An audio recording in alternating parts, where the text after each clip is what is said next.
Hello guys, Winston here.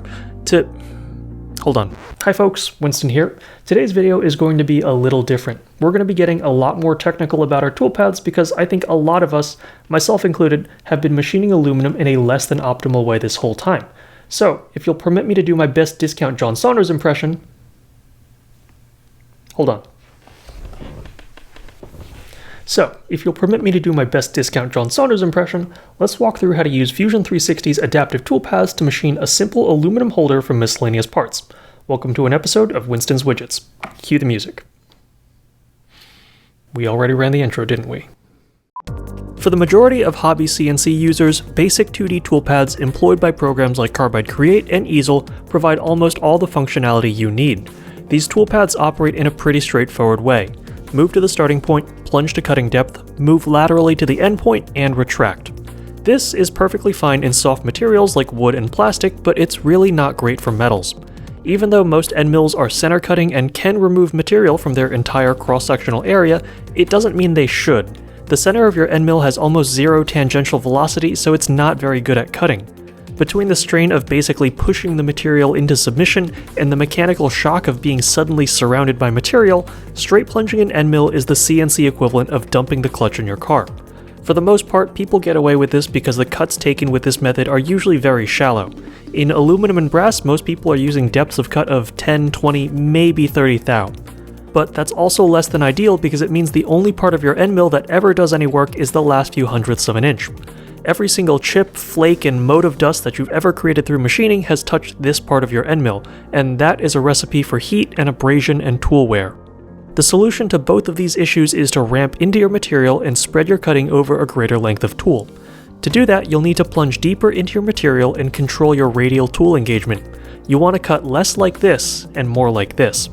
For that, Fusion 360's adaptive toolpath is invaluable. With adaptive clearing, you specify an amount of tool engagement for your cuts, or optimal load, and Fusion will make sure that criteria is never violated. In corners, Fusion will basically nibble its way in with multiple passes never exceeding your specified optimal load. If you were to do this with a regular pocketing operation, even with a small step over, you'll eventually come across situations where a large portion of your tool's circumference is suddenly engaging material. That causes a spike in stress, vibration, and for consumer-grade machines like the Shapeoko, deflection. So let's see how we can use adaptive toolpaths in an aluminum part. To do that, we need a project, and I have the perfect candidate.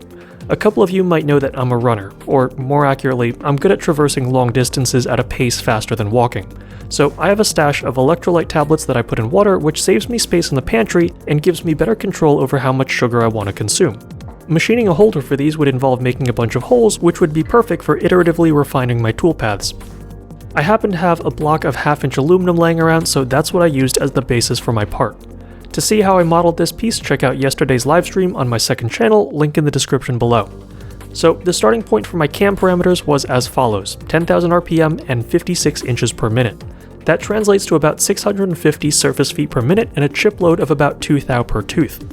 As for depth of cut, I wanted to try it two ways. Some toolpaths would be at the full depth of my pockets, 0.4 inches, but to start more gently, I'd have a couple toolpaths with 0.2 inch step downs. Once I had a target axial depth of cut, I had to determine a suitable radial depth of cut.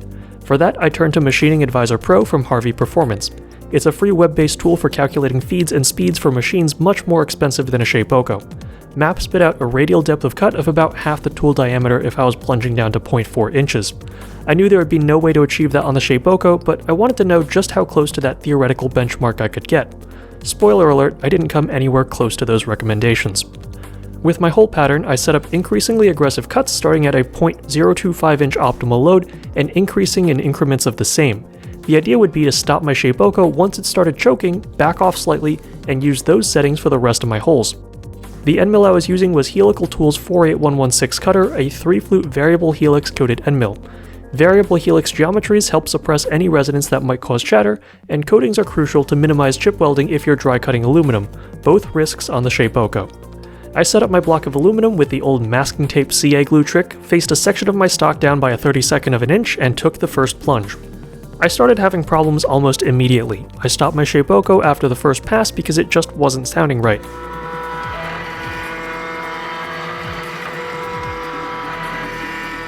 Turns out I had a bunch of shavings packed into the flutes of my end mill. One of the problems when you're dry cutting material from the inside out, particularly in narrow pockets, is chip clearing. If you can't evacuate chips and keep the path ahead of your end mill clear, this is what happens. So to combat this, I did 3 things. 1, I reduced my depth of cut to produce smaller chips. 2, I dripped a little tap magic on my part and the end mill. And 3, I applied compressed air as needed to blow chips out of the pocket. Not gonna lie, this was a really tedious process that could have been avoided had I been using a CNC equipped with mist coolant, but that's not really something you see on hobby CNCs with air-cooled spindles. The adaptive clearing parameters I settled on used a 0.1 inch step down with an optimal load of 0.05 inches. I also slowed down my feed rate to about 45 inches per minute. So my overall material removal rate was about 10% of what was recommended for an industrial grade machine. Not very impressive, but considering the price difference between the Shapeoko and a Tormach, I'm actually okay with that. I wish I could end the story here and just advise you to use adaptive toolpaths whenever possible, but unfortunately things get complicated when you take a machine like the Shapeoko to its limits. Brace yourself, this is a pretty deep rabbit hole. The biggest reason I can't push my machine harder is deflection.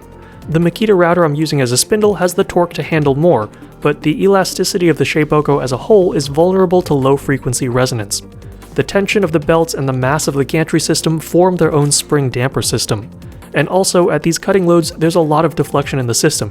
You do well to remember to run a finishing pass and even a spring pass on top of that. My piece was supposed to be 3.208 inches wide after roughing, it measured 0.322. There was over 10,000ths of an inch of extra stuff left on the walls because my Shapeoko had been pushed out of the way by cutting forces. And deflection isn't just horizontal, it's also vertical. During my finishing pass, the tall contact patch of my end mill against my part pulled my spindle down just the tiniest amount. We're talking less than a thou, but it was still enough to raise a burr on the floor of my pockets. I'm not trying to scare you away from cutting aluminum on a Shapeoko, plenty of people cut sheet stock just fine, but if you have more complex parts with features that don't go all the way through your material, you have to take into account the 3-dimensional effects of cutting forces on your machine. Instead of making this part by roughing out my pockets, using a pocketing operation to finish the floor, and then contouring to finish the walls, I should have roughed out the pocket, contoured my walls with a couple thou of axial stock to leave, and then run the pocketing operation last. This way I would only touch the floor of my pockets while the end mill was engaging the least amount of material possible. Moving on though, because I know this video is dragging out a fair bit, after machining my pockets, I cut around the perimeter of my piece by making a virtual moat and having Fusion use an adaptive toolpath to slot it out. This is less stressful than just running a 2D contour around the perimeter and subjecting your end mill to a 100% engagement full frontal assault by aluminum. That's what I did with my aluminum drink coaster project, and I really don't want to relive that experience. Once that was done, I ran a chamfer around all the edges to make them nicer to handle. Then I sanded the front of my aluminum block smooth. I made an MDF fixed string jig to locate my part once I flipped it over. My jig was a little tight, so I used a rubber mallet to secure my piece. I remembered too late though that the floors of my pockets were less than a 1/16 of an inch thick, so they actually bowed in slightly. I should have used an intermediate slab of MDF to cushion the blows. On the back, I used the same 1/4 inch end mill to begin hollowing out my holder, as well as to true up the walls of my piece, which had been left slightly oversized. Unfortunately, because I was rushing everything, I'd accidentally programmed these contour cuts with an 1/8 inch end mill in Fusion, so my Shapeoko got a little too friendly with my piece. That unexpectedly harsh cut knocked my piece loose and caused me to regret ever taking on this project. But the next day, I made a much more secure fixed string jig and tried again. I cut my walls thinner to hide the previous day's mistakes. Fortunately, I had over-designed this part with extra margin in the walls. Using lighter, shallower cuts, I trued up the outer profile of my piece without any more drama. Then I switched to an 1/8 inch cutter and removed the remainder of the material on the underside using rest machining. This let me run through just the volume that hadn't been touched by my 1/4 inch cutter earlier. One thing I did notice though was a weird surging that happened when my cutter broke through the aluminum. It seemed like my machine was trying to accelerate before it had actually cut through the blockage between pockets. And that's when I realized that rest machining hadn't taken into account the extra stock left due to deflection. Remember when I said that my adaptive clearing toolpaths had left over 10 thou of extra material on the walls? My 1/8 inch toolpath thought it had already punched through the aluminum, so it started rapiding over to the other side, but in reality there was still a thin layer of aluminum in the way. The way around this is to calculate a rest machining toolpath after artificially adding some stock to leave in the preceding toolpaths. This way Fusion would expect more material to be in the way. And finally, I did a little chamfer around all the edges, did a little more polishing on my part, stuck some cork feet on the bottom, and put it to work. And that finally wrapped up my aluminum drink tablet organizer. But this video isn't really about that. What I want to leave you with is the idea that you can use adaptive clearing to better distribute wear and tear on your end mills and control just how much stress you're subjecting your CNC to. You certainly don't need to push the feeds and speeds like I did to reap the benefits of adaptive clearing. The biggest thing is that you don't settle for using just the tip of your end mill. If I were to do this project again, I'd probably back my roughing feed rate down to about 40 inches per minute and drop my optimal load to 0.4 inches just to go easier on the machine and reduce deflection. I want to thank you all very much for watching and also warn you that between now and Maker Faire, I'll probably be releasing project videos on a bi-weekly basis. So I'll see you in 2 weeks with another CNC related project.